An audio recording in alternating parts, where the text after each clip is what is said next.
এই সন্ধেবেলাতে আমাদের প্রতিদিনের মতো আজকেও দোয়েল পাখির ছানা আর দোয়েল পাখির মা এসছে। এই মাতৃত্বসুলভ আচরণ আমাদেরকে অনেকটাই আবেগময়ী করে তোলে। এই দেখুন, আমি চানাচুর দিয়েছি, সে চানাচুর কীভাবে তার ছানাকে খাওয়াচ্ছে।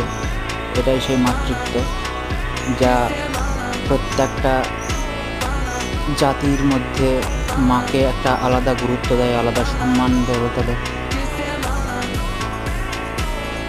এই চানাচুরগুলো শক্ত, তাই যে ভেজা জলের স্তর রয়েছে সেখানে গিয়ে চানাচুরটাকে ফেলে দেওয়ার পরে সেই চানাচুরটা যখন নরম হচ্ছে তখন সেটাকে খাওয়াচ্ছে।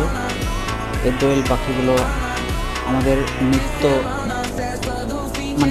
বাড়িতে প্রত্যেক দিন আসা যাওয়া করে, আর ছাদ বাগান থাকার সুবিধার মধ্যে এটি অন্যতম।